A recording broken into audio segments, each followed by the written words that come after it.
సాయిపదర్ రెడ్డి కోవట ప్రజలకి సీట్ రాకున్నట్ల ప్రస్తుతం జెండాలు మారిన వ్యక్తి ఫస్ట్ వచ్చేసి వైఎస్ఆర్సీపీలో ఉన్నారు, ఆ తర్వాత జనసేనలో ఉన్నారు, ఆ తర్వాత టీడీపీలో వెళ్ళినారు, ఆ తర్వాత లేటెస్ట్ గా బీజేపీ నుంచి 2 రోజుల ముందర రాజీనామా చేసి కాంగ్రెస్ పార్టీ కండువా చేసుకున్నారు వెళ్ళినారు. ఇది ఎంతవరకు న్యాయం? నా పేరు మొహమ్మద్ నూర్. నేను Congress party district minority chairman గా ఉన్నాను. గత 10 సంవత్సరాలుగా కాంగ్రెస్ పార్టీ జెండా మోసేవాళ్ళు ఎవరు లేకున్న సమయం నుంచి నేను కాంగ్రెస్ పార్టీలో పనిచేస్తున్నాను. ఈ మధ్య కాలంలో కాంగ్రెస్ పార్టీ తరఫున మేము ఎమ్మెల్యే ఆస్పిరెంట్గా అప్లై చేసుకున్నాం. కానీ ఇప్పుడు టికెట్ ఇచ్చే విషయంలో చాలా కరప్షన్ జరిగింది. ఈ అన్ని ప్రజలకి అందరికీ తెలుసు. ఎందుకంటే ఈ సీట్ల అమ్మకాలు జరుగుతున్నాయి. దీనికి మెయిన్ వచ్చేసి కేవీపీ రామచంద్రరావు, రఘువీరారెడ్డి గారు, తర్వాత మా డిసిసి అధ్యక్షుడు, తర్వాత షర్మిలారెడ్డి గారు ఇన్వాల్వ్మెంట్ ఉన్నారు. ప్రజలన్నీ గమనిస్తున్నారు.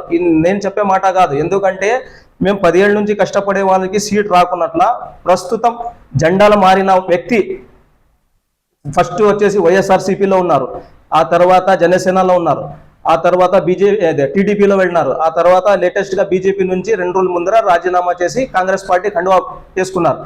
ఆయనకి ఇప్పుడు ఈరోజు షర్మిల మేడం ఆదోని ఎమ్మెల్యే అభ్యర్థిగా అనౌన్స్ చేసి వెళ్ళినారు. ఇది ఎంతవరకు న్యాయం?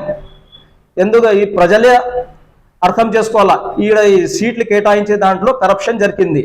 అదేవిధంగా మా కాంగ్రెస్ పార్టీ సీనియర్ నాయకులు కూడా ఉన్నారు. వాళ్ళు కూడా దీని గురించి ఏం వ్యతిరేకంగా లేదు, ఆయన ద్వారానే పక్కనే ఉండి సంతోషం పడుతున్నారు. అది ఎందుకు ఏం విషయం అనేది మనకు కూడా తెలియదు, ప్రజలు కూడా గమనించాలా. ఇంకొకటి, ఈరోజు ఆయన రమేష్ యాదవ్ కూడా స్పీచ్ మాట్లాడుతూ ఆయన బీజేపీ క్యాండిడేట్కి అపోజిట్ చేసినారు. మన స్థానిక ఎమ్మెల్యే సాయిపదర్ రెడ్డి గారికి ఏం విమర్శించలేదు. అంటే దానికి అర్థం ఏమి? ఆయన ఏమో సాయిపదర్ రెడ్డి కోవట ప్రజలు అంటున్నారు. ఇంకొకటి, ఆయన పర్తర్ సారథి గారికి స్పీచ్కి కామెంట్ చేస్తున్నారు. సాయిపదర్ రెడ్డి గారికి ఏం చేయలేదు, ఏం కామెంట్ చేయలేదు. ఇంకొకటి, ఆయన భార్య వచ్చేసి ప్రస్తుతం వైఎస్ఆర్సీపీ కౌన్సిలర్. అలాంటి వ్యక్తికి మా Congress party PCC chief Sharmila Reddy గారు సీటు అనౌన్స్ చేసి పోయినారు. ఇది ఎంతవరకు న్యాయం ఉంది? మా ఆదోనిలో దాదాపు 40% పైన మెజారిటీ వచ్చేసి మైనారిటీస్ ఉన్నారు. నాకు లెక్కకు చూస్తే మైనారిటీ క్యాండిడేట్ అంటే నాకు రావాలా, లేకుంటే బీసీ క్యాండిడేట్ ఎవరికైనా అంటే పార్టీలో ఉన్న పనిచేసే సీనియర్ నాయకులకు రావాలా. అలాంటిది ఈ బీజేపీ నుంచి వచ్చిన వ్యక్తికి సీట్ ఇవ్వడం జరిగింది.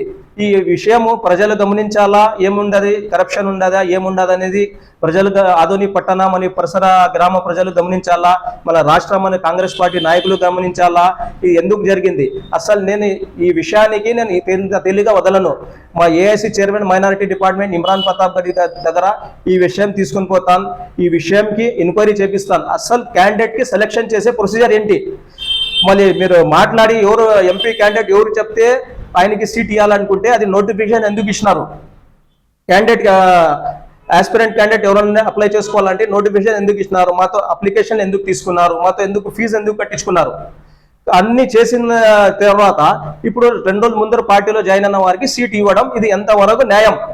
ఈ విషయం మా పిసిసి చీఫ్ షర్మిలారెడ్డి గారు, మా డిసిసి అధ్యక్షుడు బాబురావు గారు, మా రఘువీరారెడ్డి గారు, కేవీపీ రామచంద్రరావు గారు దీనికి సమాధానం ఇవ్వాలా. నాకే ఈ విషయం నేను ఖచ్చితంగా అధికారంలో మా ఏఐసిసి ఆఫీస్కి పెడతాను. దీనికి సీట్ కేటాయింపు దాంట్లో ఎంక్వైరీ కూడా చేపిస్తాను నేను. జై కాంగ్రెస్, జై కాంగ్రెస్.